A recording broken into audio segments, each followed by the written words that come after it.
വിധി എഴുതാൻ ഇനി മണിക്കൂറുകൾ മാത്രമാണ് അവശേഷിക്കുന്നത്. 40 ദിവസം നീണ്ട ആർപ്പുവിളികളും കൊട്ടിക്കലാശവും ഇന്നലെ അവസാനിച്ചപ്പോൾ വിവാദങ്ങളുടെ കൊടി ഇന്ന് കത്തിപ്പടരുകയാണ്. ആരോപണവും പ്രത്യാരോപണവുമായി പ്രചരണകാലം വളരെ ദുർഘടം പിടിച്ചതായിരുന്നു.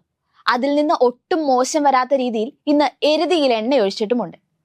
കരുവന്നൂർ സഹകരണ ബാങ്ക് തട്ടിപ്പ്, കരിമണൽ മാസപ്പടി കേസ് എന്നിവയിൽ നിന്ന് അങ്ങോട്ട് ആരംഭിച്ച് പിന്നീട് അങ്ങോട്ട് പ്രശ്നങ്ങളുടെ പൂരമായിരുന്നു.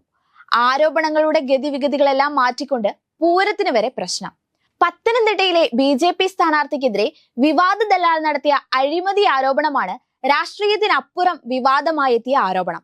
ഒന്ന് തീരുമ്പോ ഒന്ന് വേണമല്ലോ. അതിനുള്ള വക മുടങ്ങാതെ നൽകുന്ന വ്യക്തിയാണ് ദല്ലാൽ നന്ദകുമാർ.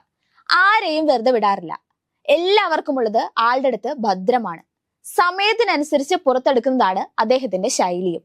ഇന്നിതാ വീണ്ടും അതിന്റെ ബാക്കിയായി KPCC അധ്യക്ഷനും കണ്ണൂരിലെ UDF സ്ഥാനാർത്ഥിയുമായ K സുധാകരനും BJP നേതാവും ആലപ്പുഴയിലെ സ്ഥാനാർത്ഥിയുമായ ശോഭ സുരേന്ദ്രനുമെതിരെ ആരോപണവുമായി ദല്ലാൽ നന്ദകുമാർ വീണ്ടും എത്തിയിരുന്നു.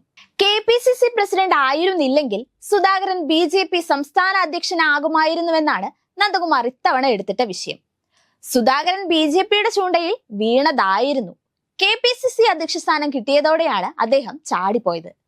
പ്രകാശ് ജാവദേക്കർ അദ്ദേഹവുമായി സംസാരിച്ചിരുന്നതായും നന്ദകുമാർ ആരോപിച്ചിരിക്കുകയാണ്. K മുരളീധരനായും രമേശ് ചെന്നിത്തലയുമായുമൊക്കെ സംസാരിച്ചിട്ടുണ്ടായിരുന്നു. PK കുഞ്ഞാലിക്കുട്ടിയുമായും പ്രധാനമന്ത്രിയുടെ നിർദ്ദേശത്തിൽ ശോഭ സുരേന്ദ്രനാണ് സംസാരിച്ചതെന്നുമായിരുന്നു ദല്ലാളിന്റെ ഇന്നത്തെ വിഷയം. ഒപ്പം EP ജയരാജനുമായി പ്രകാശ് ജാവദേക്കർ ചർച്ച നടത്തിയെന്നത് ശരിയാണ്. ഒരു സീറ്റിലെങ്കിലും വിജയിക്കണമെന്നായിരുന്നു BJP ദേശീയ നേതൃത്വത്തിന്റെ ആവശ്യം. അതിന് CPM-നെ സഹായിക്കാൻ അവർ തയ്യാറായി. പകരം തൃശൂരിൽ സുരേഷ് ഗോപിയെ വിജയിപ്പിക്കണമെന്ന് ആവശ്യപ്പെട്ടു. എന്നാൽ തൃശൂരിൽ CPI സ്ഥാനാർത്ഥിയായതിനാൽ നമുക്കൊന്നും ചെയ്യാൻ കഴിയില്ലെന്ന് പറഞ്ഞു. സുരേഷ് ഗോപിയെ മാറ്റണമെന്ന് EP BJP നേതാവിനോട് ആവശ്യപ്പെട്ടു. അത് നടക്കില്ലെന്ന് അവരും പറഞ്ഞതോടെ ചർച്ച വഴിമുട്ടിയെന്നുമായിരുന്നു നന്ദകുമാറിന്റെ ബാക്കി പത്രം. മാത്രമല്ല, CPM-ൽ ഒരു വിഭാഗം നേതാക്കൾ അസ്വസ്ഥരാണ്. മുഹമ്മദ് റിയാസിനെ പോലുള്ള ജൂനിയർ നേതാക്കൾ പെട്ടെന്ന് സീനിയർ പോസ്റ്റിലേക്ക് എത്തിയതിനെ അംഗീകരിക്കാൻ പറ്റാത്തവരുമുണ്ട്. പക്ഷെ EP ജയരാജൻ BJP-യിൽ ചേരാനല്ല ചർച്ച നടത്തിയതെന്നും നന്ദകുമാർ വ്യക്തമാക്കിയിരുന്നു.